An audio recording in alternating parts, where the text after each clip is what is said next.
और हम फिर मैं इसको शुरू की उसको निकाल देता हूँ एक्स्ट्रा को ना, जब मैं एडिट करके।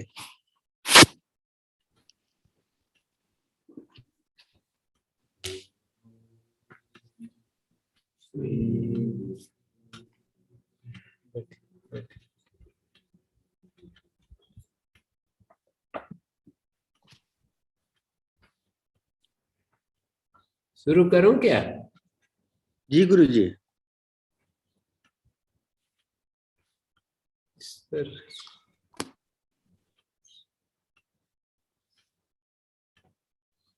ये क्या दिखता है? ये नहीं, ये कर्सर। हाँ,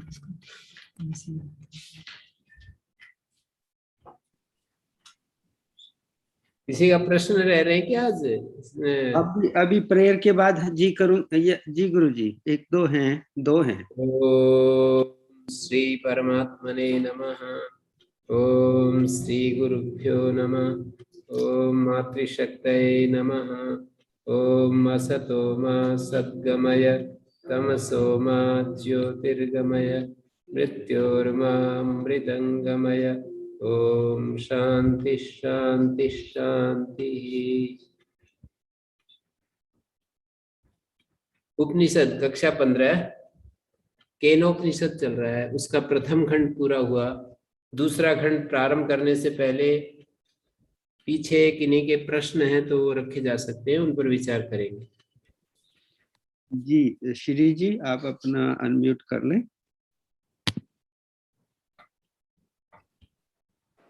हाँ जी, मेरी आवाज आ रही है गुरु जी? नमस्ते। हाँ जी, हाँ जी, नमस्ते। अच्छा, मेरा प्रश्न गुरु जी, ये 5वें श्लोक पे है या मंत्र पे है, जहाँ पर ये कहते हैं कि यन्मसा न मनुते ये ना हुर्मनो मतम। ये ना हुर्मनोमतम। जी जी, उसमें उसका जो व्याख्यान था कि जो मन से मनन नहीं किया जाता, बल्कि जिससे मन किया जाता है, हुआ जाता है, उसी जिससे को आप मन, जी जी, जिससे मन मनन व्यापार युक्त होता है। जी जी, उसी को ब्रह्म जानिए। तो उसमें आपने बताया था कि जब चैतन्य ज्योति से मन प्रकाशित होता है तब वह मनन करता है। और फिर आपने कहा था कि मन विषयी है, ब्रह्म विषय है। फिर आपने एक चीज उसमें डाल दिया, वहीं पर मैं अटक गया कि आत्मा अंतिम विषय है। विषयी है। अच्छा, मन विषयी है, ब्रह्म विषय है। फिर मुझे लगा कि आपने कहा कि आत्मा नहीं, मैं ये अंतिम। कहना चाह रहा हूँ, सुनिए, मैं समझ गया आपका प्रश्न। हाँ मैं जी, ये बोलिए। कहना चाहता हूँ कि हमारी इस ज्ञान प्रक्रिया में, ज्ञान के प्रोसेस में जी आत्मा अंतिम विषयी है और विषय अंतिम विषय है। जो शब्द, स्पर्श, रूप, रस, गंध इत्यादि विषय होते हैं, संसार के जितने भी पदार्थ हैं, द्रव्य हैं, और जो चीजें हमें दिखाई देती हैं, अनुभव में आती हैं, वो अंतिम विषय हैं, वो कभी विषय नहीं होते। लेकिन मध्य में जैसे इंद्रियां हैं, मन है, बुद्धि है, ये विषय भी हो जाते हैं और विषयी भी हो जाते हैं। जैसे इंद्रियां विषयी होती हैं जब वो विषय के समक्ष होती है, विषय को देख रही है। इंद्रियां, आंख रूप को देख रहा है तो आंख विषयी हो जाता है, रूप विषय हो जाता है। लेकिन आंख के मूल में जो, आंख से पहले जो मन नाम का तत्व है, मन यदि आंख को विषय बनाता है तो आंख देख पाती है आगे। तो मन विषयी होता है और आंख विषय हो जाती है। और मन से भी पीछे जाए तो बुद्धि विषयी होता है और मन विषय हो जाता है। उससे भी पीछे जाए तो आत्मा विषयी होता है और बुद्धि और इसके आगे के सारा प्रोसेस विषय बन जाता है, विषय बन जाता है। आत्मा की दृष्टि से देखेंगे तो आत्मा विषयी है और बाकी सब विषय है। सब विषय। बुद्धि की दृष्टि से देखेंगे तो बुद्धि विषयी है और बुद्धि के सामने जो मन और इंद्रियां आती है वो विषय हो जाती है। विषयी का मतलब है जो जानने वाला। ज्ञान हमेशा, ज्ञान और ज्ञान का जो अधिकरण है वो विषयी होता है। ज्ञान और ज्ञान का अधिकरण विषय होता है और ज्ञान का विषय विषय होता है। जैसे ज्ञान, इच्छा, कृति, ये सारे सविषयक होते हैं, ऐसा सुना जाता है। तो ज्ञान भी, ज्ञान का एक विषय होता है, इच्छा का एक विषय होता है, कृति का एक विषय होता है, कृति मानी प्रयत्न, प्रयत्न का एक विषय होता है। तो शायद आपका प्रश्न स्पष्ट हुआ होगा। जी हो गया, जी हो गया। वो तो समझ गया कि जब जब जैसे आपने कहा ना कि जब आत्मा ही जब अंतिम है तो विषयी तो हो ही जाएगी वो फिर मन से। जी ठीक है, समझ गए, धन्यवाद जी गुरुजी। एक ने, प्रेम बहन जी ने पूछा, ब्रह्म व ईश्वर भिन्न भिन्न हैं, कृपा शंका समाधान करें। ब्रह्म और ईश्वर भिन्न भी हैं और अभिन्न भी है, एक भी है। ब्रह्म और ईश्वर भिन्न ऐसे नहीं है, तत्वतः भिन्न नहीं है, लेकिन ब्रह्म चूंकि शुद्ध अवस्था में है, जैसे मैं टोपी पहने हुए हूँ, पगड़ी पहने हुआ हूँ, पगड़ी वाला मैं और बिना पगड़ी वाला मैं भिन्न नहीं है, एक ही है। मान लीजिए ऐसी स्थिति हो कि मैं इस संसार में कोई भी नहीं मेरे सिवाय, मैं ही पगड़ी के साथ हूँ और पगड़ी के रहित भी हूँ, तो आप कहेंगे कि आचार्य जी, पगड़ी वाले आचार्य जी अलग है और बिना पगड़ी वाले आचार्य जी अलग है, ऐसा क्या आप कहेंगे? मेरे ख्याल में आप नहीं कहेंगे ये बात, कि जो पगड़ी वाले आचार्य जी हैं वो तो अलग हैं और बिना पगड़ी वाले आचार्य जी अलग हैं। और हम एक एक विशेष, एक एक ड्रेस हम पहनते हैं और उस ड्रेस में हम, एक हमारा रूप होता है और उस ड्रेस को चेंज करने से तो हम अलग नहीं हो जाते। बस ये बात समझ में आ गई तो फिर हम इस प्रश्न को नहीं उठाएंगे कि ब्रह्म और ईश्वर एक है या अलग अलग है। ईश्वर का मतलब अपनी जो अनंत ज्ञान शक्ति के सहित, जो अनंत ज्ञान और अनंत बल के सहित जो तत्व है उसको ईश्वर कहते हैं। और अनंत ज्ञान और अनंत बल, जब अनंत ज्ञान और अनंत बल को जब हम माइनस कर दें और केवल शुद्ध चैतन्य मात्र को देखें तो ब्रह्म है। जैसे मैंने कहा कि पगड़ी से अलग कर दे तो वो व्यक्ति पगड़ी के बिना दिखाई देता है, पगड़ी पहन लेता है तो पगड़ी युक्त दिखाई देता है, लेकिन कभी भी भ्रांति नहीं होती देखने वाले को कि ये पगड़ी वाला अलग है और पगड़ी रहित अलग है। कई बार मैं तो पगड़ी धारण करता हूँ और कभी कभी मैं पगड़ी के बिना भी बैठ जाता हूँ या किसी से बात करता हूँ तो बात करने वाले को भी भ्रांति नहीं होती है कि ये दो हैं। तो इस उदाहरण को इतना अच्छे से आप समझ गए होंगे और मेरे ख्याल में सदा सदा के लिए इसका समाधान हो गया होगा। जो ये प्रश्न प्रायः उठता रहता है कि ईश्वर और ब्रह्म एक है या अलग अलग है, तो ईश्वर और ब्रह्म हम यूं कहेंगे कि जब वो अपनी अनंत ज्ञान शक्ति और अनंत क्रिया शक्ति से युक्त होता है तो वो ईश्वर है। और वही ईश्वर में जब हम ज्ञान शक्ति और क्रिया शक्ति को साथ में नहीं देखते, केवल हम चैतन्य मात्र देखते हैं, तो उसका नाम ब्रह्म है। जी जी गुरुजी, धन्यवाद। और एक बहन ने पूछा है कि तीसरे मंत्र का अर्थ बता दें दोबारा से। न तत्र चक्षुर गच्छन्ति ना। हाँ, तीसरे मंत्र में ये कहा, क्योंकि पहले मंत्र में तो पूछा था कि किसकी प्रेरणा से ये हमारा जो केनेशितम पतति प्रेषितम मना, कौन है जिसकी प्रेरणा से भेजा गया मन अपने इच्छित विषय पर गिरता है। कौन ऐसा प्रेरक तत्व है जो हमारे मन को अपने अभीष्ट विषय में भेज देता है। हमारा अभीष्ट विषय है जैसे कि मेरा बेटा बहुत बड़ा उच्च अधिकारी बन जाए, मेरा बेटा एक अच्छा मानव बन जाए, इंसान बन जाए, ऐसा हमारा मन सोचता है। मेरे शिष्य एक ऐसे विद्वान हो जाएं जो अद्भुत हों, ऐसा हम मन से विचार करते हैं। ये कौन है जिसने मन को ये कहा कि तुम ऐसा सोचो, ऐसा करो? मन को अपने इष्ट विषय पर लगा देता है। ऐसा कौन सा तत्व है, कौन है ऐसा? ऐसे खोज कर रहे हैं। मैं अपने जीवन को ब्रह्म के साथ एक कर दूं, अभिन्न कर दूं, ऐसे हमारे मन में सैकड़ों सैकड़ों अलग लोगों के अलग अलग इच्छाएं पैदा होती रहती हैं कि मेरा जीवन ऐसा हो, वैसा हो, मेरा जीवन सुंदर हो, मेरे सारे काम बनते रहे, मेरे जीवन में कोई संकट ना आए, कोई प्रतिकूलता ना आए। ये सब इच्छाओं के रूप हैं। ऐसा हो जाए, ऐसा ना हो, ये दो तरह से इच्छाएं हमारे मन में उपस्थित होती रहती है। तो ऐसा कौन है जो ये मन को प्रेरित करता है और वो मन अपने इच्छित विषय पर लग जाता है?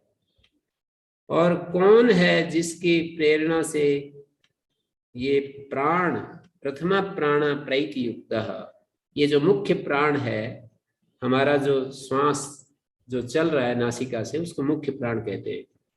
वो अपना कार्य करने में व्यापृत होता है, कार्य करने लगता है। कौन है जो प्राण को इस तरह से, जैसे ही माँ के गर्भ से बच्चा बाहर आ जाता है, गाय के पेट से बछड़ा बाहर आता है, तो उसको देखिए वो सांस नहीं लेता उस समय, पर कौन है जो उसके सांस को चला देता है?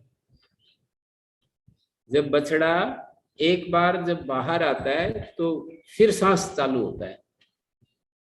पेट में से जब तक उसका नाल से संबंध रहता है, तब तक तो नाल के द्वारा उसका सारा पोषण तत्व भी जाते हैं और उसका श्वास प्रक्रिया और सब कुछ जाता रहता है। पर जैसे ही बाहर आता है और उसका नाल से संबंध टूट जाता है, तो ऐसा कौन है जिसकी प्रेरणा से प्राण अपना काम शुरू कर देता है? ऐसे खोज कर रहे हैं इन सब चीजों को देख करके। एने ईशिताम वाचम इमाम वदंती, कौन है जो इस ईशिताम वाचम इमाम, इमाम ईशिताम वाचम वदंती, कौन है जिसकी प्रेरणा से इस अभीष्ट वाणी को हम बोला करते हैं? ईशिताम वाचम इमाम वदंती ही, के वदंती? जना वदंती, लोकहा वदंती, मनुष्या वदंती। इस अभीष्ट वाणी को बोलते हैं। और कौन है, कौन वो देव है जो हमारे आंख को, हमारे कर्णेंद्रिय को अपने अपने कार्य में लगाता है, युक्त करता है? और दूसरे मंत्र में इस प्रश्न का, ये सारे प्रश्नों का उत्तर दिया कि एक है जो श्रोत्र का श्रोत्र है, एक है जो मन का मन है। एक है का मतलब ये अलग अलग नहीं है, एक ही है जो श्रोत्र का श्रोत्र भी है, मन का मन भी है, वाणी का वाणी भी है, प्राण का प्राण भी है, चक्षु का चक्षु भी है। एक ऐसा है जो इन सब का श्रोत्र की दृष्टि से देखे तो वो श्रोत्र बना हुआ है, मन की देखे, मन की दृष्टि से देखे तो वो मन बना हुआ है, मन का मन, और वाणी का वाणी, वाक का वाक, और प्राण का प्राण, चक्षु का चक्षु। ये तो केवल उपलक्षण के रूप में है। और भी यहाँ पर जैसे स्पर्श इंद्रिय का जो, स्पर्श इंद्रिय जो हमारी स्पर्श करने वाली इंद्रिय है, उसका भी जो स्पृष्टा है वो भी त्वक है। त्वक का जो त्वक है, हमारी किडनी का जो किडनी है, हमारे स्प्लीन का जो स्प्लीन है, हमारे इंटेस्टाइन का जो इंटेस्टाइन है, हमारे फेफड़े का जो फेफड़ा बना हुआ है, हमारे हृदय का जो हृदय है, हमारे ब्रेन का जो ब्रेन है, हमारे एक एक सेल का जो सेल है, ऐसे कहेंगे। क्योंकि हर जगह नियम, व्यवस्था और चैतन्य की आवश्यकता है उसको अपना अपना काम करने के लिए। व्यवस्था बिना चैतन्य के नहीं हो सकती है। तो जहां जहां भी व्यवस्था दिखाई देती है उसमें नियम काम कर रहे हैं और नियम के मूल में चैतन्य है। तो इस अस्तित्व में ये कुछ नाम गिना दिए, इसका मतलब इतना ही नहीं कह रहे हैं कि ये श्रोत्र का श्रोत्र, मन के मन को बता रहे हैं। इस सारे अस्तित्व में ये जो वृक्ष पौधे अंकुरित होते हैं और बढ़ते चले जाते हैं और सैकड़ों साल तक ऐसे खड़े रहते हैं, वट वृक्ष है, पीपल का पेड़ है, ऐसा कौन है जो एक बीज को अंकुर युक्त करता है? एक बीज है और धरती में अंकुर युक्त करता है और वो अंकुर युक्त होकर के बढ़ने लगता है, धीरे धीरे बढ़ता चला जाता है। ऐसा कौन है जो वो उसके नीचे जड़ें फूटती रहती है, ऊपर वो विकसित होता रहता है, टहनियों के रूप में, शाखा के रूप में, पत्तों के रूप में, नस नाड़ियों के रूप में, और नीचे जड़ों के रूप में भी। कौन है जो ये सब व्यवस्था कर रहा है? कौन है मनुष्यों के कर्मों के फल की व्यवस्था कर रहा है? कौन है जिसने सूरज को सूर्य के रूप में निर्माण किया? कौन है जो चंद्रमा को चंद्रमा के रूप में? कौन है जिसने हमारे हाथ की अंगुलियों को इस तरह से बनाया कि वो कितना कितना सारा काम करती रहती है? पैरों की अंगुलियां बनाई। कौन है जो हमारे पैर की पिंडलियों को ऐसा रूप दिया? कौन है जिसने ये इस तरह के सैकड़ों प्रश्न किए भी हैं वहां पर। केनोपनिषद, अथर्ववेद का केन पार्षणी सूक्त बोलते हैं, किसने हमारे टखने बनाए, किसने हमारे ये किया वो किया? तो ऐसा कौन है? तो उसके लिए फिर कहा कि अतिमुच्च धीरा, धीर पुरुष, अतिमुच्च, उसको प्रेत्यस्मान लोकाद अमृता भवंती, संसार से वैराग्य करके अतिमुच्च धीर पुरुष जो है मर करके इस लोक से अमर हो जाते हैं।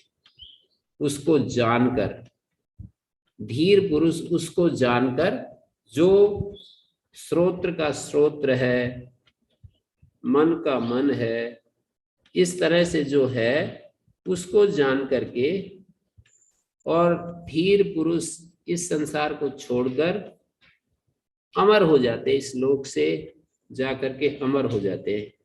यहाँ पर ये सारी बातें दूसरे मंत्र में कह दी। अतिमुच्य शब्द का ज्ञात्वा अतिमुच्य, उसको जानकर और इस संसार को छोड़कर, ये छोड़कर और जानकर, ये दो चीजें, जानकर तो इसमें आया नहीं है, मंत्र में नहीं है, लेकिन हम सामर्थ्य से अध्ययन करेंगे। श्रोत्र के श्रोत्र को जानकर और इस संसार के में वैराग्य करके, संसार के विषयों में अपने मन को हटाकर, वैराग्य करने का मतलब मन जो उलझा रहता है बच्चों में, पत्नी में, संबंधों में, वस्तुओं में, रुपए पैसे में, सम्मान में, तृष्णा में, ऐषणा में, तरह तरह सब रूपों में जो हमारा मन उलझा रहता है, और कभी भी हम इन सब से मुक्त नहीं हो सकते। इन सब उलझनों से अपने मन को हटा नहीं पाते हैं, कोशिश करते हैं लेकिन वहीं चला जाता है हमारा मन। हम समझ भी लेते हैं कि ये सारी चीजें हमें नहीं चाहिए, हम समझ भी लेते हैं कि ये उलझन है, ये समझ भी लेते हैं कि ये सब व्यर्थ की चीजें हैं, कब तक मैं इन सब चीजों को बना करके रख सकता हूँ, ये तो एक दिन छूटनी ही है। बुद्धि से हम अच्छे समझ भी लेते हैं, पर ये जो हमारी कुछ भावनाएं होती है, एक होती है असंभावना, अभावना, असंभावना और विपरीत भावना। ये भावनाएं जो है हमको छोड़ती नहीं है। विपरीत भावना तो अंतिम भावना है जो छोड़ती ही नहीं है बिल्कुल। बुद्धि से निश्चय भी कर ले, माने प्रमाण के द्वारा हम असंभावना चली जाती है, अभावना चली जाती है, मनन के द्वारा हमारी असंभावना चली जाती है, प्रमेय विषय निश्चय हो जाता है कि भाई ये ऐसे आत्मा है, मन है, बुद्धि है, शरीर है, ये सब अनित्य है, आत्मा नित्य है। आत्मा फिर भी प्रमेय का निश्चय होने पर भी हम जैसे ही कामकाज में लगते हैं, तुरंत वही कामनाएं, वही इच्छाएं, वही शरीर भाव, वही सब कुछ तैयार बैठा रहता है। मतलब जैसे हम क्लास में आप सुन रहे हैं ये सारी बातें, तो हमें निश्चय हो गया ठीक हमारी बुद्धि ने स्वीकार भी कर लिया और पक्का निश्चय हो गया कि हमारा जो ये शरीर से अलग आत्म स्वरूप है, शरीर से बिल्कुल अलग है, शरीर यहीं रह जाएगा और एक समय ऐसा आएगा कि शरीर यहीं रह जाएगा और हम चेतन रूप में, शुद्ध चैतन्य के रूप में यहाँ से विदा हो जाएंगे। हम कहीं और किसी व्यवस्था के तहत हमारा जन्म होगा और फिर ये प्रक्रिया चलेगी। निश्चय हो गया बिल्कुल। और ये संसार की अनित्यता का बोध भी हो गया बुद्धि से। ये संसार अनित्य है, विषय अनित्य है, संबंध अनित्य है, और ये मान सम्मान भी अनित्य है, रुपए पैसे अनित्य हैं, सारी चीजें अनित्य हैं। एक ही नित्य तत्व है और वो है हमारा आत्मा। ये न निश्चय होने के बाद भी तुरंत जैसे क्लास से उठते हैं और कोई बात चलने लग जाए अपने बेटे की, अपने पुत्र पुत्रियों की, अपने संबंधों की, अपने लोगों की बात चलने लग जाए, अपने लोगों की कह रहा हूँ, या अपने बारे में बात चल जाए। और जैसे ही ज्यादातर तो अपने लोगों की बात करके, जो हमारे पुत्र पुत्रियां होते हैं, हमारे संबंधी होते हैं, हमारे इष्टजन होते हैं, उनकी बात चल जाए तो कितना ये सारी चीजें एक तरफ हो जाती है और हम इतना रस लेते हैं उसमें, इतना आनंद लेते हैं कि एकदम से पूरा का पूरा चेंज हो जाता है हमारा मन वहां जा करके। कोई तुरंत कहते हैं कि तुम्हारे बेटे का सिलेक्शन हो गया है, वो वहां से चुनाव लड़ रहे थे और उसमें टिकट मिल गई और तुम्हारा बेटा तो आईएएस की परीक्षा दी थी, उसमें सिलेक्शन हो गया। तो ये सारी चीजें जो अभी हम यहाँ पर बैठे बैठे कर रहे हैं ना, कि ये सब अनित्य हैं, हमारे मन में ऐसा नहीं आता है कि ये सब अनित्य है, चलो आईएएस बन गया तो क्या है। मतलब हम सम नहीं रह पाते कि आईएएस बन गया या नहीं बना, दोनों अवस्थाओं में हम एक जैसे बने रहें, ऐसा हो नहीं पाता है। ये सारे संसार के व्यवहार, काम काज, ये तो एक अभिनय है। किसी को कुछ अभिनय करने के लिए मिला है, किसी को कुछ अभिनय करने के मिला है। ये कोई रंगमंच पर अभिनय थोड़ी देर के लिए करने, ये 100 साल तो बहुत लंबा मैं बोल रहा हूँ, इतना तो कौन अभिनय करता है। पर 20, 30, 50 साल के लिए हम अभिनय करने के लिए मिलता है उसको। ऐसा ये अनंत काल के खंड में, अनंत काल, हमसे पहले जो और हमारे बाद जो, ये अनंत काल के विस्तार में 50 साल, 60 साल, 70 साल क्या मायने रखते हैं। लेकिन हम ऐसे चिपके रहते हैं 60-70 साल के साथ, जैसे कि ये इतना परमानेंट है कि ये बिल्कुल एकदम से लोहे की लकीर जैसे। हम इन सब चीजों को कभी भी पानी में खींची लकीर की तरह नहीं देख पाते हैं। जैसे हमारे अंदर एक क्षण के लिए मान लीजिए संवेदना उत्पन्न हो भी जाए, अच्छा आपका पुत्र जो है गोल्ड मेडल मिल गया ओलंपिक में, तो एक क्षण के लिए हमारा मन चला भी जाए, अच्छा बहुत बड़ा काम किया उसने तो अगले ही क्षण हम उसको क्यों नहीं मिटा पाते। पानी में जैसे लकीर खींचते हैं तो लकीर मिटती क्यों नहीं है, या बहुत बड़ी हानि हो जाती है वो भी नहीं मिटती।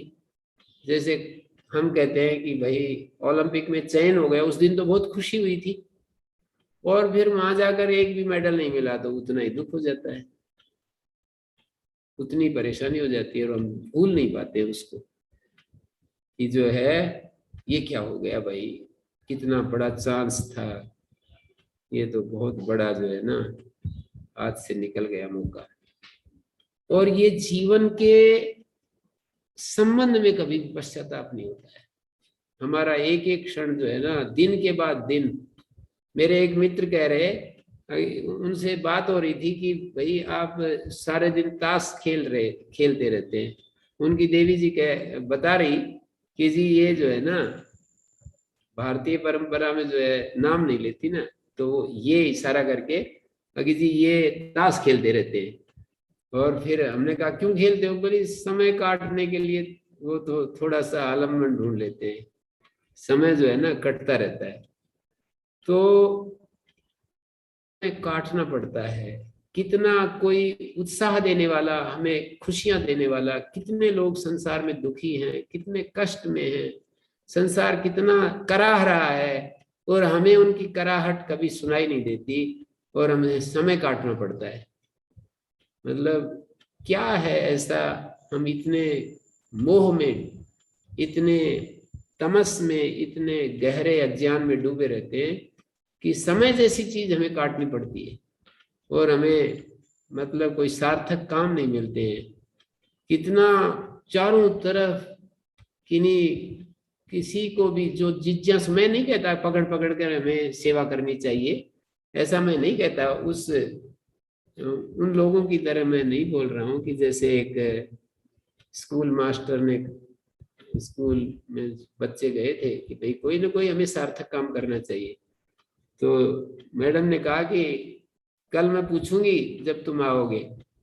तो ये कई सारे बच्चे इकट्ठे होकर के और उन्होंने एक बुढ़िया को पकड़ा कि बुढ़िया चलो आपको रोड पार करवा देते हैं। बोले भाई मेरे को तो नहीं करना रोड पार, मैं यही ठीक हूँ। तो जबरदस्ती उसको कई सारे लोगों ने जो है ना धक्का पेल करके उसको बाहर परली तरफ जो है ना, तो अगले दिन पूछा कि तुमने क्या कुछ अच्छा काम किया, आपने अपने काम को सुनाओ। तो उन्होंने कहा, एक ने उठा और ये कहा कि मैंने एक बुढ़िया को रोड पार करवाया।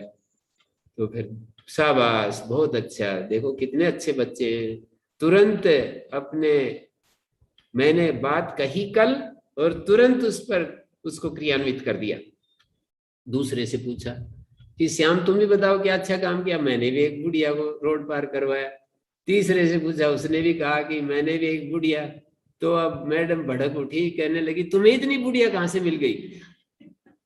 तो उन्होंने कहा कि मैडम बुढ़िया तो एक ही थी पर वो पार नहीं करना चाह रही थी, तो हम उसको जबरदस्ती जो है ना सब ने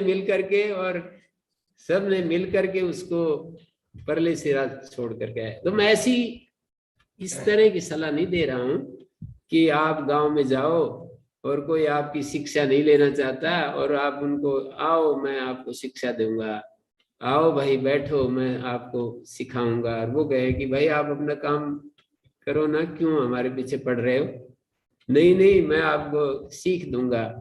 तो उस तरह की सलाह नहीं दे रहा हूं, पर कितने लोग इच्छुक हैं जो चाहते हैं हमारी सेवाएं लेना, पर हम क्यों नहीं, हमारा ये मोह दूर होता है, क्यों नहीं हम अपने जीवन को धन्य करना चाहते हैं। वहां तो हम लगता है कोई व्यक्ति, किसी को कोई मौका मिलता है ओलंपिक में या आईएएस परीक्षा में या और कहीं किसी बड़ी परीक्षा में या किसी चुनाव में, वहां तो भाई चूक गए भाई, जीवन जो है ना पता नहीं ऐसा मौका आए या ना आए। लेकिन यहाँ तो हम बिल्कुल भी, हमारे मन में आता है, हमारा एक एक दिन चूकता चला जाता है और फिर भी समय को काटते रहते हैं। यहाँ तो हमें होता नहीं ऐसा। ये सारा व्यामोह बोलते हैं इसको व्यामोह, गहरा व्यामोह है, जो कि ये सारी बातें यहाँ पर अतिमुच्च धीरा, मतलब प्राण के प्राण को, चक्षु के चक्षु करने के काम कितना है, कुछ भी ना मिले तो हम इसी विचार में खोए रहे, निरंतर अपने आत्मा को खोजने में लगे रहे। और मतलब जैसे हम लोग, मैं सोचता हूँ कि कोई ना आए तो हम बिल्कुल भी, मैं तो बिल्कुल बोर नहीं होऊंगा। एक कमरे में सारी उम्र भी हम आराम से रह सकते हैं। एक ही कमरे में कोई कहे कि भाई आपको कोई नहीं मिलेगा तो हम रह सकते हैं। और आदमी को पहले पहले तो ऐसे लगता है कि जी बिना पुस्तकें तो मैं नहीं रह सकूंगा, पर एक स्थिति तो ऐसी आ जाती है कि आदमी के पास कोई आलम्ब ना हो, केवल खुली दीवारें हो, कोई चित्र भी ना हो, कोई किसी प्रकार का बात करने वाला ना हो, कोई पुस्तक भी ना हो, कोई ग्रंथ ना हो, पढ़ने वाला ना हो, और ऐसी स्थिति में भी आदमी पूरे आनंद में रह सके, ऐसा कोई खोजना चाहिए उपाय। और ये तो सच्चिदानंद हमारे इस शरीर चोले में अनुप्रविष्ट, ऐसे कहते हैं शास्त्र, उपनिषद कह रही है कि वो हमारे इस घर में बैठा हुआ है। शास्त्र उपनिषद बार बार कहती है सही आनखाग्रेभ्याहि प्रविष्ट तत्सृष्ट्वा तदेव अनुप्राविशत। इस शरीर को उसने रचा और इसमें आकर के बैठ गया है। वो इसमें उसका अनुप्रवेश बता रखा है। परमात्मा हमारे घर में है और फिर हम समय काटना पड़ता है। देखो विचित्र बात, परमात्मा जिसको सच्चित आनंद कहते हैं, परमात्मा जिसको है नाम से पुकारते हैं, जिसको चिन्मय स्वरूप बताते हैं, जिसका आनंद ही स्वरूप बताते हैं, ऐसा परमात्मा हम सबके भीतर मौजूद है। और फिर हम अकेलापन महसूस करते हैं, फिर हम बोर होते हैं, फिर अपनी तुच्छ कामनाओं के अपूर्ति में दुखी हो जाते हैं। और तुच्छ कामनाओं की पूर्ति से, अनित्य कामनाएं जो कि शाश्वत नहीं है, ऐसी कामनाओं की पूर्ति से हम सुखी होते हैं, उनकी आपूर्ति में दुखी होते हैं, सफलता में सुखी होते हैं, असफलता में दुखी होते हैं। ये सब उस आत्मा को न जानने के कारण से, उसकी खोज, जानना तो चलो जानने के बाद में तो सही हो जाएगा, पर उसकी खोज भी क्यों नहीं की जाती? जब हमारे पास समय है और हमारे पास शक्ति है और हम अभी सांस चल रहे हैं, अभी सांस जो है उस स्थिति में नहीं गए हैं कि भाई पता नहीं अब कब निकलेंगे कब निकलेंगे। युवावस्था में ही तैयारी शुरू कर देनी चाहिए। बुढ़ापे में, जैसे कि बूढ़े लोगों के मैं साथ में रहता हूँ और मैं उनके जीवन को देखता हूँ, और उन बूढ़े लोगों को यदि कहा जाए ना कि आप भगवान का नाम लो, और वो ये कह देते हैं हमारे तो बस का ही बात।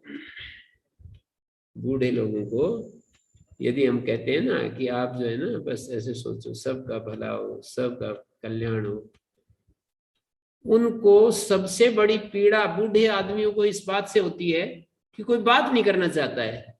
बात इसलिए नहीं करना चाहता है कि उन्होंने जवानी में इस तरह की सेवा नहीं की है कि जो उनको बुढ़ापे में बात करने वाले मिले। बस अपने सुखों में, अपने पुत्र पुत्रियों में, उसमें इसमें बस उसी में उलझे रहे। कोई तैयारी ऐसी की नहीं कि अब उनको कोई ऐसा उपाय, कोई ऐसी युक्ति उन्होंने नहीं खोजी कि वो अब किसी ने, हमारे स्वामी जी महाराज जैसे तेजस्वी व्यक्ति को जिस माता ने जन्म दिया, उसने संसार के लिए तो ठीक है, अच्छा कर दिया, बहुत अच्छा हो गया, लेकिन उनको अकेला रहना पड़े तो उन्होंने ऐसा उपाय थोड़ी खोज रखा है कि वो अकेले आराम से रह जाएं।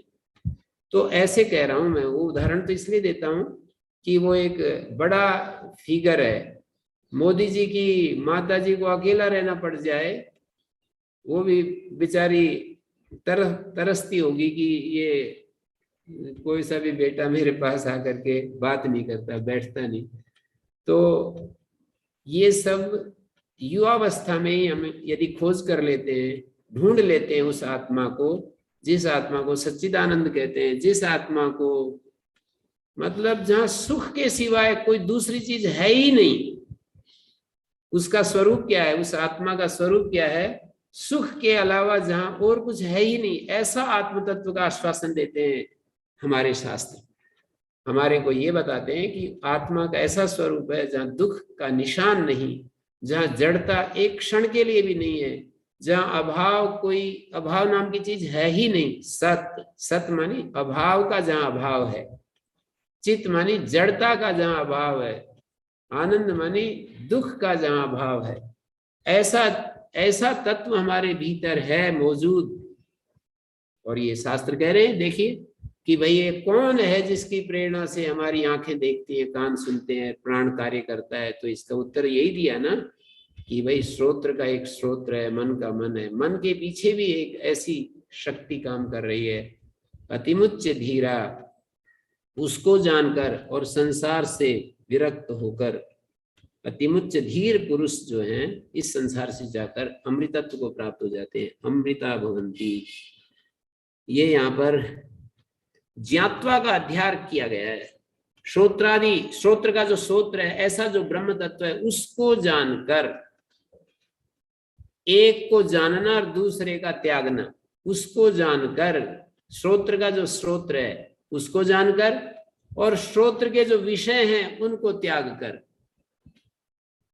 मन का जो मन है उसको जानकर और मन के जो विषय हैं उनको त्याग कर, वाणी का जो वाणी है उसको जानकर और वाणी के जो विषय हैं उनको त्याग कर, प्राण का जो प्राण है उसको जानकर और प्राण जहां घ्राण, प्राण मानी घ्राण, घ्राण का जो घ्राण है उसको जानकर और घ्राण के जो विषय हैं, तरह तरह के सेंट हैं, खुशबू हैं, यानी फूलों की सुगंध है।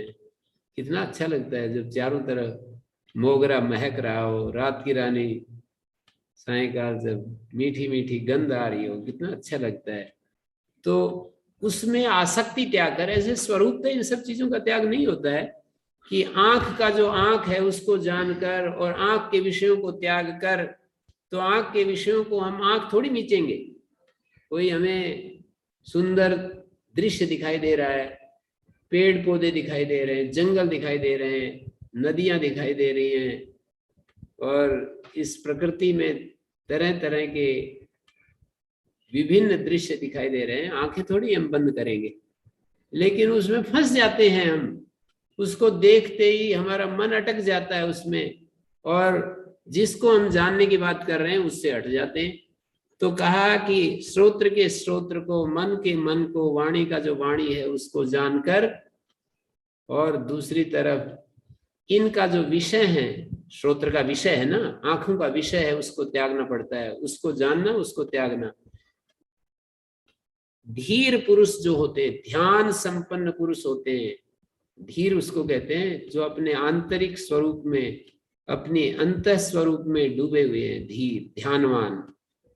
जो धीर होते हैं, ध्यान संपन्न होते हैं, प्रेत्य इस संसार में इस शरीर को छोड़कर अस्मा लोकाद, इस लोक से जाकर अमर हो जाते हैं, यानी मरते नहीं है। फिर उनका फिर ऐसा जन्म नहीं होता है कि जन्म लेकर के फिर मरना पड़े, नहीं तो सामान्य रूप से एक बार हम जन्म लेते हैं, फिर मरते हैं, जन्म लेते हैं, मरते हैं, यही हमारा जीवन का प्रवाह है। तो ये दूसरे मंत्र में ये बात कही इन्होंने और फिर तीसरे मंत्र पर आ गए, बोले कि न तत्र चक्षुर गच्छति। ये बहन ने जो सवाल पूछा, तीसरे मंत्र की व्याख्या, कहते हैं हमारी चक्षु तो वहां जाती नहीं है, उसको जान नहीं पाती है। जिस आत्मा की यहाँ पर बात कही, श्रोत्र का जो श्रोत्र है, मन का जो मन है, चक्षु का जो चक्षु है, हमारी ये चक्षु ये उसको नहीं देख पाती है।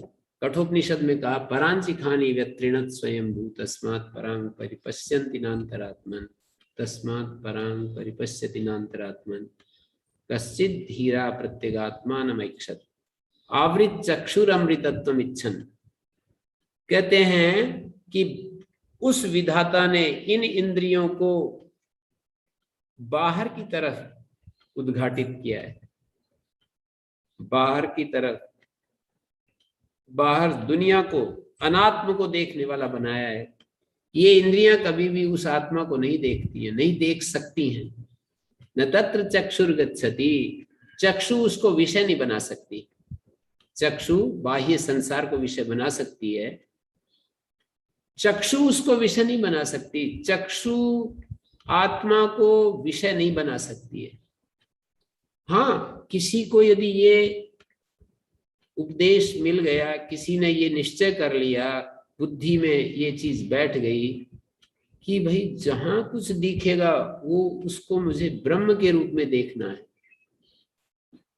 सफलता, विफलता, पाप, पुण्य, ये वो जो भी कुछ है दिखाई देगा, मेरे जीवन का भूतकाल, मेरे जीवन की कल्पनाएं सब मुझे ब्रह्म के रूप में देखनी है। मुझे अपने शरीर, दूसरों के शरीर सब ब्रह्म भाव में देखने हैं, ब्रह्म के रूप में देखने हैं। तो ये जो देखना है, ये तो आंख से थोड़ी देखा जा रहा है, ये तो कोई हमारे भीतर एक तत्व है जो ऐसा निश्चय करके देख रहा है। आंख तो केवल बाह्य रूप आदि को देखती है। तो न तत्र चक्षुर गच्छति, चक्षु उसको नहीं देख पाती, न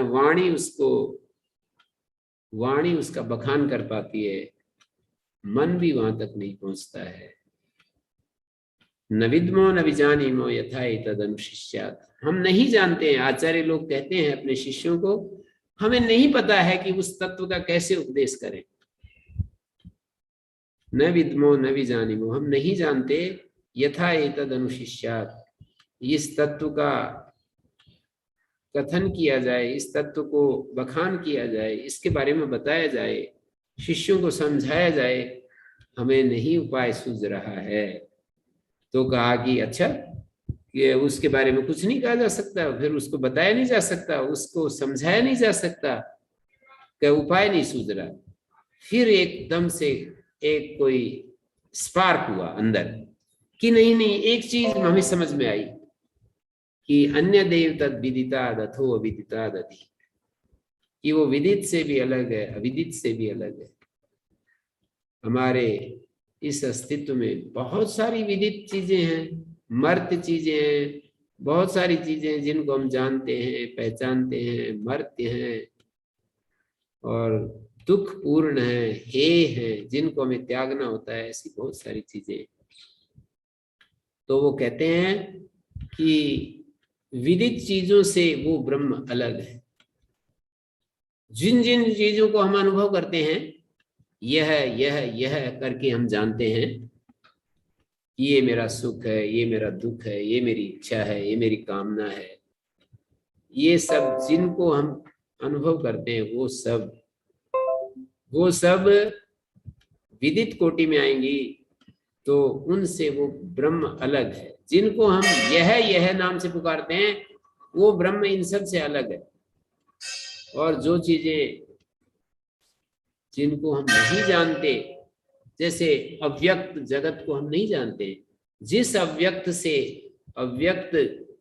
से ये जगत उद्भूत हुआ, इसको हम नहीं जानते, तो कह रहे हैं वो आत्म तत्व तो उस अविदित से भी अलग है। मानिए जो व्यक्त संसार है और इसके पीछे जो अव्यक्त जगत है, जिस अव्यक्त से ये अस्तित्व में आया है, ये उन दोनों से वो अलग है। विदित कोटि में भी वो नहीं आता, अविदित कोटि में भी नहीं आता। उसकी एक अलग ही श्रेणी है जिसको कहते हैं वेदिता कोटि, जानने वाली कोटि। जानने वाला है वो, ना कि वो कभी भी विषय बनता है। वो कभी भी, जैसे आत्मा तो एक चैतन्य स्वरूप है और चैतन्य की उपमा दी जाती है प्रकाश के साथ। क्या कोई लाइट जल रही हो तो हमें कोई दूसरी लाइट ला करके देखना पड़ता है उस लाइट को।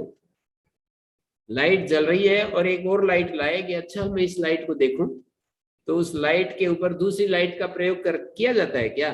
तो आत्मा को जानने के लिए क्या एक दूसरा जानने वाला चाहिए? ऐसा तो नहीं होता है।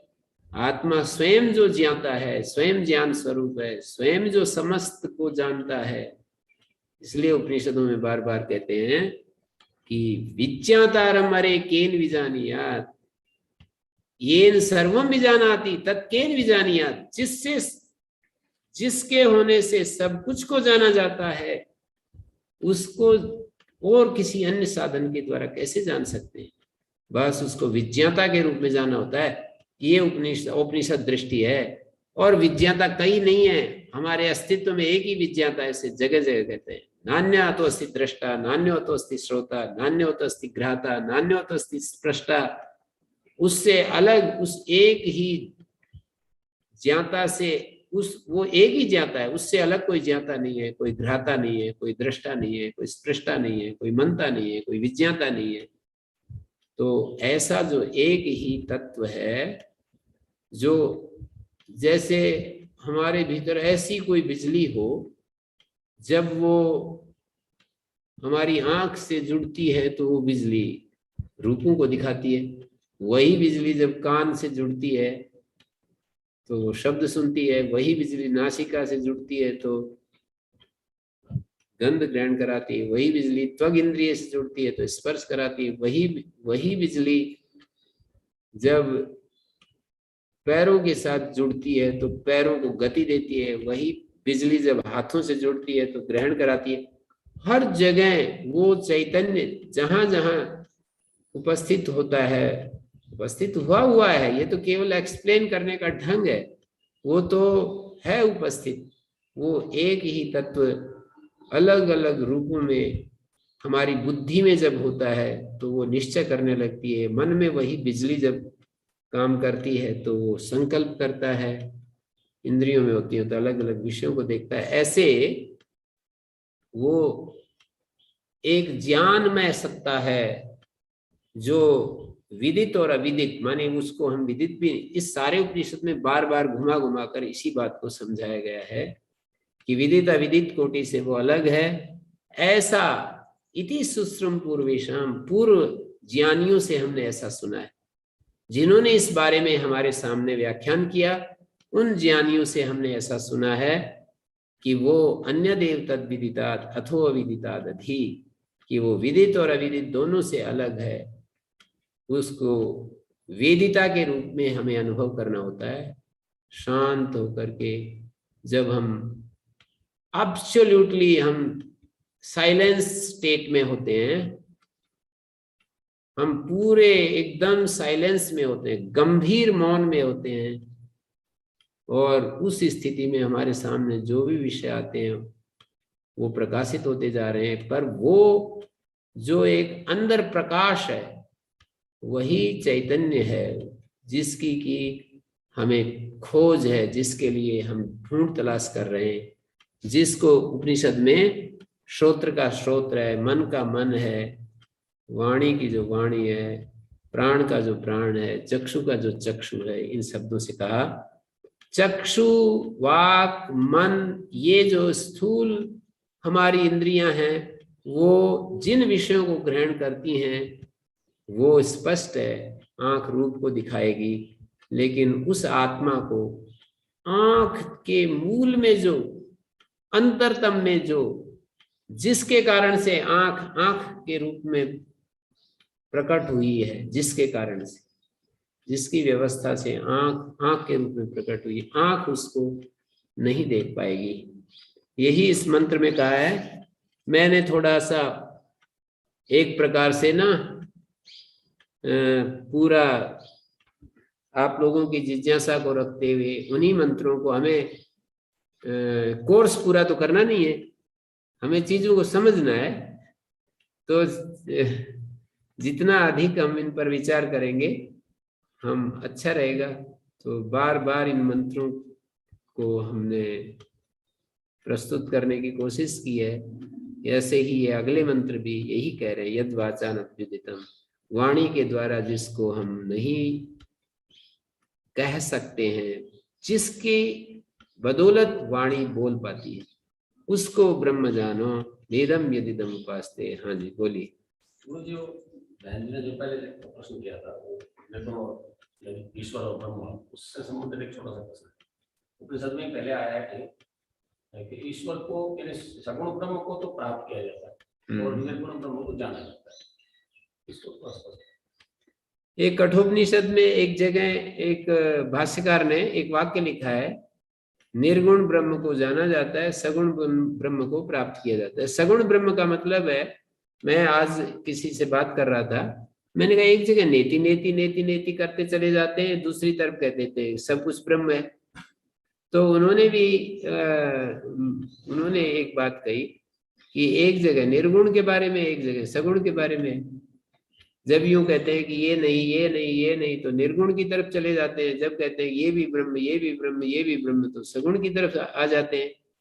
सगुण रूप को देखने के लिए हम सब कुछ ब्रह्म है, निर्गुण रूप पर जाने के लिए सब कुछ का व्यतिरेक करना पड़ता है, अभाव करना पड़ता है। तो जब हम कहते हैं कि भाई सगुण और निर्गुण, तो एक वाक्य भाष्यकार ने लिखा है कि भाई निर्गुणम चेत ज्ञातव्यम, सगुणम चेत प्राप्तव्यम। यदि वो सगुण है तो उसको प्राप्त किया जाता है। प्राप्त करने के लिए द्वैत चाहिए, प्राप्त करने के लिए हमें द्वैत चाहिए, मैं और वह। मैं यहाँ पर प्राप्त करने वाला हूँ, मेरे सामने कुछ है जिसको मुझे पाना है। तो सगुणम चेत प्राप्तव्यम का मतलब है कि सगुण को हम, वो प्रकाश स्वरूप है, वो ज्ञान स्वरूप है, वो करुणा स्वरूप है, वो आनंद स्वरूप है, वो शांतिमय है, वो जो भी हम कहें भार रूप है, वो विक्षोभ रहित है, चंचलता रहित है, इस तरह से जो जो भी उसके गुण होते हैं उन गुणों को हमें प्राप्त करना होता है। ये जो सगुण है ये भी दो रूपों में हमारे सामने है, एक सगुण साकार रूप में, एक सगुण निराकार रूप में, और तीसरा एक निर्गुण निराकार है। तो सगुण साकार तो संसार जो दिखाई देता है ये सगुण साकार रूप है, मानी गुणों के साथ, जिसको गायत्री विद्या, वैश्वानर विद्या, उपनिषदों में अलग अलग विद्याओं में प्रस्तुत किया। ये सूरज, चांद, धरती, आसमान, ये सारा जो है इसकी उपासना भी करने के लिए कहा गया है। गायत्री विद्या में भी इसकी उपासना की है। तो ये जो सगुण रूप है, साकार रूप है, इसकी भी उपासना होती है। ब्रह्म का ये शिर है द्युलोक, ब्रह्म का ये आकाश धड़ है, ब्रह्म की ये आंखें हैं जो सूरज और चांद, ब्रह्म का ये बस्ती प्रदेश है जो समुद्र, ब्रह्म के ये पाद हैं जो कि पृथ्वी। ऐसे रूप में जब हम ब्रह्म की उपासना करते हैं तो सगुण साकार की उपासना होती है। और सगुण साकार के साथ सगुण साकार की उस दिव्यता को हम अपने अंदर धारण करते हैं, उस महानता को कि ब्रह्म ऐसा है और मुझे उस ब्रह्म के साथ जिसकी हम उपासना करते हैं, नियम है कि हम उसके गुणों को धारण करते चले जाते हैं। अग्नि की उपासना करेंगे तो गर्म हो जाएंगे, और कूलर की उपासना करेंगे या एसी रूम की उपासना करेंगे तो ठंड आ जाएगी हमारे भीतर। तो जिसकी यम तम यथा यथा उपासते से तथा भवति, एक नियम है, जिस देवता की जिस स्वरूप की हम उपासना करते हैं वही हो जाते हैं। और निर्गुण है तो उसको प्राप्त किया जाता है। इसका मतलब यह है कि यदि हम निर्गुण, हम अपने सामने निर्गुण को रखा है, हाँ जाना जाता है, प्राप्त नहीं जाना जाता है। तो जानने का मतलब यही होता है उसके साथ अभिन्न हो जाते हैं, मानी सारे साधनों का त्याग करना पड़ता है। निर्गुण स्वरूप को जानने के लिए अपने पास जो भी साधन है उन सबको छोड़ना होता है, जैसे मन, बुद्धि, इंद्रियां, सबको छोड़ना पड़ता है। लेकिन यदि सगुण को प्राप्त करना है तो अपने मन को, अपनी बुद्धि को सुसंस्कृत करना पड़ता है। अपनी बुद्धि और मन का त्याग नहीं करना पड़ता, अपनी मन बुद्धि को संस्कृत करना पड़ता है। उस संस्कृत मन बुद्धि से उसके साथ उसको हम ध्यान करते हैं। संस्कृत मन बुद्धि के द्वारा वो विक्षोभ रहित है तो हम विक्षोभ रहित हो जाते हैं। वो शांत स्वरूप है, हम शांत स्वरूप हो जाते हैं। वो प्राणमय है, भास स्वरूप है, हम भी ज्ञान स्वरूप हो जाते हैं। तो ऐसे जो है मन बुद्धि के द्वारा उसको पाना होता है। सगुण साकार और सगुण निराकार। सगुण निराकार का मतलब गुण के साथ जो उसके जो निराकार स्वरूप है, जैसे दया उसका स्वरूप है, करुणा उसका स्वरूप है, प्रेम उसका स्वरूप है। हम निरंतर उसकी उपासना करें। हम एक गृहस्थ है मान लो, और गृहस्थ में हम निरंतर उसके प्रेम स्वरूप की उपासना करें कि भगवान प्रेम में है, और प्रेम में होते होते हमारे को परिवार में पत्नी, पुत्र, संबंधी सब प्रेम से ओतप्रोत होकर के दिखाई देंगे।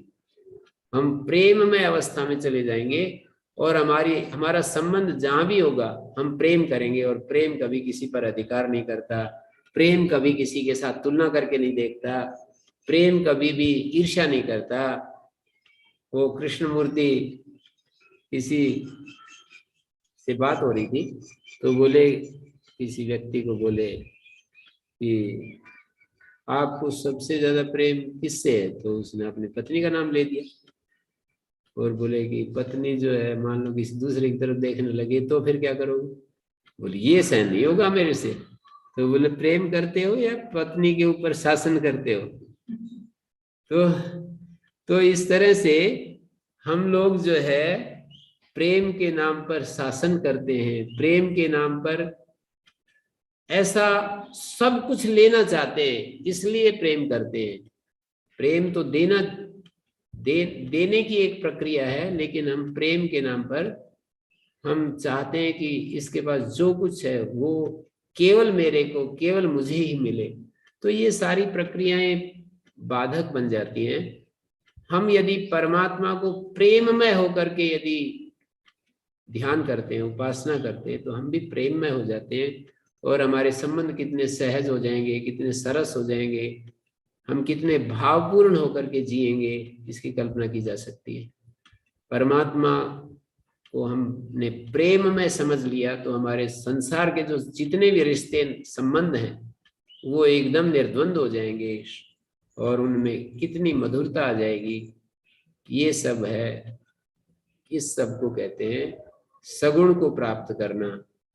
और निर्गुण को जानने का मतलब है निर्गुण स्वरूप होना, और निर्गुण स्वरूप होने का मतलब है कि हम जो है एक रस शांत स्वरूप अखंड स्वरूप हो जाते हैं। और जब हम अखंड स्वरूप हो जाते हैं तो ये बात अलग है कि निर्गुण होने के बाद भी हमारी प्रकृति में सर्वभूत हित होता है और इंद्रिय समूह में हमारी कोई आसक्ति नहीं होती है। ये सब उसके स्वाभाविक परिणाम होते हैं। इंद्रिय जित हो जाते हैं, सर्वभूत हित में लगे रहते हैं, ये सब चलता रहता है। दो शब्दों का प्रयोग होता है, विश्वमय और विश्वातीत। तो क्या निर्गुण को विश्वातीत कहा जाए? निर्गुण विश्वातीत है और सगुण विश्वमय है। हाँ जी, शेखर जी बोलिए। जी गुरुजी, तो फिर मतलब जैसे हम ब्रह्म को जानना मतलब अपनी टोपियों को उपाधियों को उतारते रहना, बस लाइट अपने आप को क्या पहचानेगी? बस हम अपनी जो उपाधि हमने ऊपर ओढ़ रखी है इन्हें उतारते रहे हम। हाँ, उपाधियों को उतार दो, हम निर्गुण बच जाते हैं। अध्यारोप को हटाना ही निर्गुण स्वरूप होना होता है। जो भी अध्यारोप है, शरीर का आरोप है, मन का आरोप है, बुद्धि का आरोप है, इन सब आरोपों को हम जब हटा देते हैं, दूर कर देते हैं, तो हम जो बचते हैं वो निर्गुण स्वरूप ही होते हैं और वो ब्रह्म स्वरूप ही होता है, प्रज्ञान स्वरूप होता है, सतचित आनंद स्वरूप होता है। आनंद एक निर्विशेष तत्व है, सामान्य तत्व है, उसमें कोई एक्साइटमेंट नहीं होता है। ये समझने की बात है। सच्चिद आनंद स्वरूप भगवान, जब हम भगवतमय होते हैं, माने हम सच्चिदानंद स्वरूप होते हैं, तो हमें किसी प्रकार का कोई एक्साइटमेंट नहीं होता है। जैसे कि किसी मेडल विजेता को होता है एक्साइटमेंट, किसी मेडल विजेता को जैसे वो प्लेग्राउंड में जैसे उछलते हैं ना, जब गोल हो जाती है या जब आखिरी रन में विजय हो जाती है, कभी कभी आखिरी ओवर में, आखिरी गेंद में, कभी कभी जीत और हार, जब ऐसी पोजीशन आ जाती है कि इसके ऊपर ही जीत और हार है, और जीतते ही कैसी खुशी होती है, कितना उछलते हैं वे लोग, कितना एक्साइटेड हो जाते हैं। ये वाला आनंद नहीं है, ये तो विशेष आनंद है। विशेष आनंद में जो सामान्य आनंद अनुस्यूत है वो है ब्रह्म। विशेष ज्ञान में, जैसे अभी आप उपनिषद पढ़ रहे हैं, ये विशेष ज्ञान है। इस मंत्र का क्या अर्थ है, इसको कैसे समझें, इसको कैसे देखें। और हम किसी मशीनरी को देख रहे हैं, कोई वैज्ञानिक, कोई डॉक्टर शरीर के अंगों का एकदम अवलोकन करता है, बड़े कीन ऑब्जर्वेशन करता है उसका, और ऐसे करते करते ये सारे विशेष ज्ञान के अंतर्गत आते हैं। विशेष ज्ञान में, सभी विशेष ज्ञानों में जो सामान्य ज्ञान अनुसूत है वो है ब्रह्म। सभी विशेष आनंदों में जो सामान्य आनंद अनुस्यूत है वो है ब्रह्म तत्व। और समस्त सत्ताओं में जो सामान्य रूप से सत्ता रूप में अनुस्यूत है वो है ब्रह्म तत्व। तो सामान्य सत्ता, सामान्य ज्ञान, सामान्य आनंद। सामान्य का मतलब, आप सामान्य को मतलब जैसे ऐसे मत समझो कि सामान्य बालक है जी, ये विशेष बालक नहीं है, उस तरह का सामान्य शब्द नहीं है ये कि ये हमारा बालक तो सामान्य बालक है जी, ये विशेष बालक नहीं है। यार कोई सबसे ज्यादा नंबर लेता है तो उसको कहते हैं तो भाई असाधारण बालक है, ये तो विशेष बालक है। तो उस तरह का सामान्य शब्द नहीं है। सामान्य का मतलब एक रस, सामान्य का मतलब नित्य चैतन्य, सामान्य का मतलब जिसमें कम और ज्यादा नहीं होता है, एक रस। जैसे कि हम बिल्कुल शांत स्वरूप में अपने को अनुभव करके देखें तो उस समय किसी भी उतार चढ़ाव से रहित जो हमारा स्वरूप होता है वो है सामान्य स्वरूप। उसमें किसी प्रकार का कोई क्लेश नहीं होता है, कोई दुख नहीं होता, कोई बंधन नहीं होता है, और उसी को कहते हैं नित्य तृप्ति, पूर्ण संतोष, पूर्ण पूर्ण, केवल पूर्ण पूर्णता उसको कहते हैं। जी शेखर जी बोलिए। गुरु जी, एक अगर आपकी इजाजत हो तो एक प्रद्युमन सिंह जी का प्रश्न है, वहां खत्म कर देंगे और कल हम फिर केनोपनिषद का द्वितीय खंड शुरू कर लेंगे। गुरु जी जी जी बोलिए। जी प्रद्युमन सिंह जी आप अनम्यूट कर लीजिए।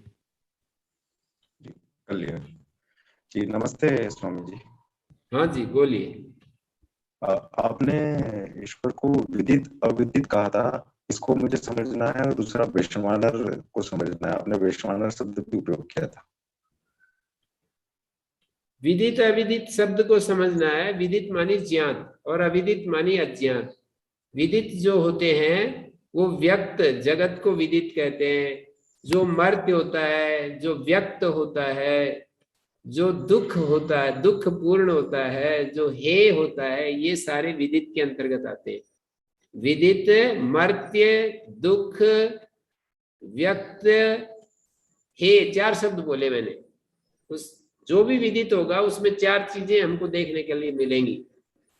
एक तो विदित व्यक्त होगा, एक विदित जो है वो मर्त्य होगा, व्यक्त होगा, मर्त्य होगा, दुख पूर्ण होगा, हे होगा। ये सब शायद भाषा की दृष्टि से नहीं समझ रहे हो। नॉन अननोन के नॉन अननोन समझ लो। जो नॉन है वो नोएबल और अननोन। हाँ, जो जानने में आता है नॉन अननोन। तो जो नॉन है वो विदित है, और जो विदित है वो इन चार विशेषताओं से युक्त हम देखेंगे कि वो व्यक्त होगा, मर्त्य होगा, मरण धर्मा होगा, और वो दुख होगा। उसमें मतलब आगे पीछे दुख होगा। एक बार यदि उसमें उछल कूद भी है तो अगले समय दुख है। नीरज चोपड़ा जी अभी तो कितने खुश हैं, और अगली बार मान लीजिए, मैं ऐसा नहीं सोच रहा हूं कि ना आए, अगली बार भी आए, उससे अगली बार भी आए। कोई और जैसे कोई मेडल विजेता है, किसी दूसरे का उदाहरण ले लीजिए कि जैसे कोई एक ओलंपिक विजेता होता है, वो एक समय खुशियों से भरा होता है, अगली बार यदि उसकी इच्छा पूर्ति ना होती हो तो उतना ही दुख हो जाता है। तो ये सारे जो व्यक्त होता है, जो मर्त्य होता है, वो दुख उसमें रहता ही है। आगे पीछे बीच में कहीं ना कहीं दुख जुड़ा रहता है, और वो हे होता है। हे का मतलब वो हमारे लिए त्याज्य होता है। उसको हम कोई, जो दुख होगा उसको कौन पकड़ेगा, तो वो हे कोटि में होता है। जो अविदित होता है, इससे उल्टा कर दीजिए, जो अविदित होता है वो एक प्रकार से अव्यक्त होता है, और वो अव्यक्त के साथ उपादेय नहीं होता, अनुपादेय होता है। विदित जो था वो हे था, और ये अनुपादेय होता है, क्योंकि उसको पकड़ थोड़ी सकते हैं। जो अविदित ही हो गया, अननोन हो गया, तो उसको हम कैसे पकड़ेंगे। तो वो अनुपादेय होता है, और एक प्रकार से उसको हम इसी तरह से देखेंगे जैसे मूल तत्व है प्रकृति जिसको हम कहते हैं, वो अनुपादेय हमारे पकड़ में नहीं आ सकता है वो, और वो अव्यक्त है। तो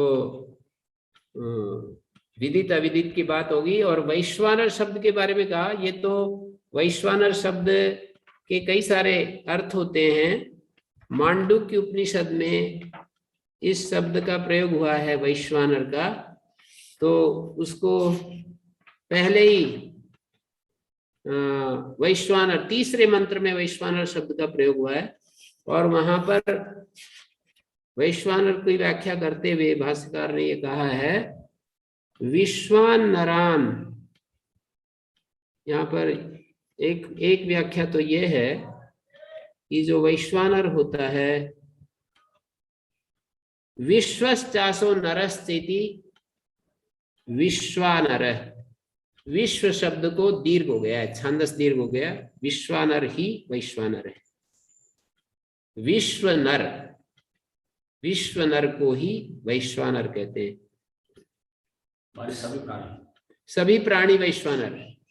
सर्व पिंडात्मा अनन्यत्वात्, पिंड सारे जो शरीर हैं उनके साथ अभिन्न होता है। एक तो ये अर्थ होता है। विश्वेशाम नराणाम अनेकधा नयनात् वैश्वानरा, सारे मनुष्यों को उनके कर्म के अनुसार अनेक रूपों में जो अनेक स्थितियों को जो प्राप्त करा रहा है उसको कर्म फलदाता के रूप में वैश्वानर होता है। विश्वानाम नराणाम अनेकधा नयनात् वैश्वानरा, तो एक ये अर्थ होता है इसका वैश्वानर का। और दो ही अर्थ किए हैं भाष्यकार ने, मानी सारे मनुष्यों को वैश्वानर, और एक वैश्वानर जो है मनुष्यों के कर्म फलदाता के रूप में अलग अलग स्थितियों में जो प्राप्त करा रहा है उसको वैश्वानर कहते हैं। तो वो तो सारा पिंडों के साथ, सारे पिंडों के साथ जो अनन्य है। जठराग्नि भी हमारी एक पिंड है ना, उसके साथ जो अभिन्न है। संसार के जितने भी ये स्वरूप है ना, जठराग्नि भी है, सूर्य भी है, चंद्रमा भी है, सारे पिंड है, इनके साथ जो अनन्य है, अभिन्न है, उसको वैश्वानर कहते हैं। जागृताम नराणाम तादात्म्य, जो जागते हुए मनुष्य होते हैं, अनेकत्वात्, वे अनेक होते हैं, उनके साथ सर्व पिंडात्मा समष्टि रूपो विराट उच्यते, सारे पिंडात्मा समष्टि रूप। कोई ये कहे कि जागृत मनुष्यों के साथ अनेक होते, तादात्म्य कैसे बनेगा? तो उसका उत्तर देते हैं, सर्व पिंडात्मा समष्टि रूपो विराट उच्यते तेन आत्मना विश्वेशाम अनन्यत्वम्, माने सभी देहों के साथ, सभी नरों के साथ जो अनन्य होकर के वैश्वानर होता है। विश्वस्य तेजसाद उत्पत्ति तस्य प्राथम्यम युक्तम, विश्व जो है वो तेजस से उत्पन्न होता है, इसलिए सबसे पहला वही है। व्यष्टि धरातल पर विश्व होता है, समष्टि में वही वैश्वानर होता है। तो प्रविलापन की अपेक्षा से उसको प्रथम स्थान पर रखा है। जब हम अपने ज्ञान के द्वारा प्रथम पाद का द्वितीय पाद में विलापन करते हैं तो उसको विलापन की दृष्टि से उसको उत्पत्ति क्रम में देखेंगे तो कारण सबसे पहला है, और सूक्ष्म जो तेजस है या हिरण्यगर्भ है वो दूसरा है, और जो विश्व या वैश्वानर है वो तीसरा है। तो इस तरह से विश्वश्चासो नर विश्वानर सै वैश्वानर, ये विश्वानरान भोक्तृत्वेन व्यवस्थितान प्रति अनेकधा धर्माधर्म कर्मानुसारेण सुख दुखादि प्रापणादयम कर्म फलदाता वैश्वानर है। कर्म फलदाता के रूप में भी वैश्वानर है, और ये जो मनुष्य समुदाय है ये भी वैश्वानर है। सारे शरीर पिंडों के साथ जो अनन्य है उसको अहम वैश्वानरो भूत्वा देह प्राणिनाम देहमाश्रिता प्राणापान समायुक्ता पचाम्यन्नम चतुर्विधम, मैं वैश्वानर अग्नि के रूप में सभी के उदर में बैठा हुआ हूँ, प्राण और अपान से युक्त होकर के 4 प्रकार के अन्न का मैं भोग कर रहा हूँ, मानी अन्न को पका रहा हूँ। पेय, चूष्य, लेह्य, भक्ष्य, 4 प्रकार के जो अन्न होते हैं उनका।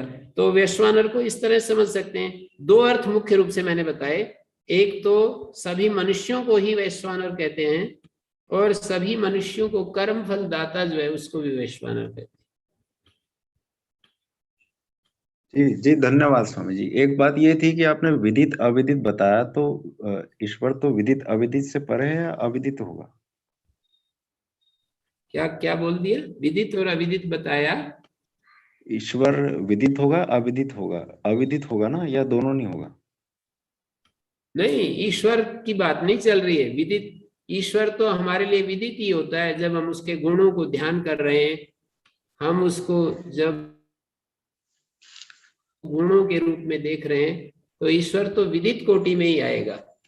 मैं ब्रह्म तत्व की बात कर रहा हूं कि ब्रह्म जो है वो विदित और अविदित से पृथक है, वो वेदिता कोटि में आएगा। आप जब ईश्वर को बीच में ला रहे हैं तो ईश्वर तो हमारे लिए विदित होता ही है, आंशिक रूप में ही सही, मतलब वो प्रेम के रूप में हम उसको जानते हैं, उसको शक्ति के रूप में जानते हैं, बल के रूप में जानते हैं, ऊर्जा के रूप में जानते हैं, तो वो तो हमारे लिए विदित होता ही है। श्री अरविंद आश्रम माता जी ने, माता जी के 4 वाक्य हैं, परमेश्वर, भगवान, ईश्वर हमारे स्थूल शरीर में सौंदर्य के रूप में प्रकट होता है, हमारे बुद्धि में ज्ञान के, हमारे प्राणों में बल के रूप में प्रकट होता है, हमारी बुद्धि में वो ज्ञान के रूप में प्रकट होता है, और हमारी आत्मा में और भी ज्यादा गहराई में जाएंगे तो प्रेम के रूप में प्रकट होता है। तो वो तो विदित कोटि में ही आएगा, उसको आप अविदित, मतलब पूर्ण विदित नहीं है, ये बात अलग है, पर जितने अंश में हम उसको जानते हैं वो तो विदित ही होगा। तो यदि ईश्वर के बारे में आप पूछेंगे तो ईश्वर, अब जैसे गाय है, ऊंट है, अश्व है, पेड़ पौधे हैं, ये सब भी हमारे विदित कोटि में ही आ रहे, पर इनको भी एक वैज्ञानिक जैसा जानता है, एक कोई विशेषज्ञ व्यक्ति जानता है, सामान्य व्यक्ति वैसा नहीं जानता।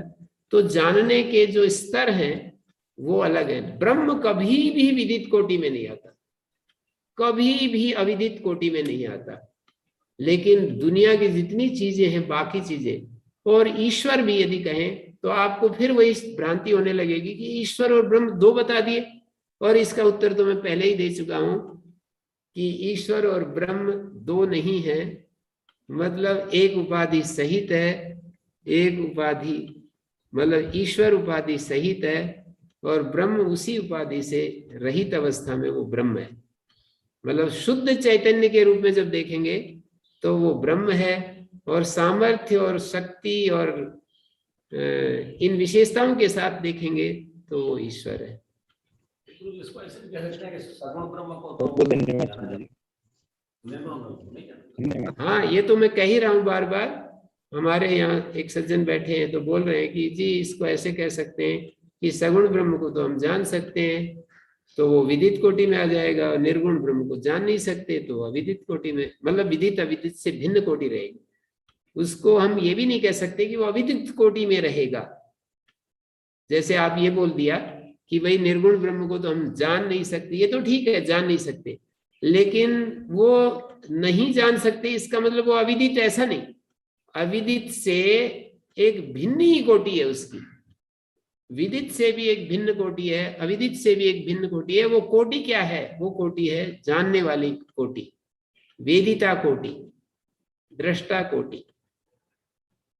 तो समय खूब हो गया है, मेरे ख्याल में आप लोग इसको और भी विचार कर सकते हैं और फिर आप पूछ सकते हैं। अभी समय की सीमाएं देखते हुए हम यहीं विराम देते हैं।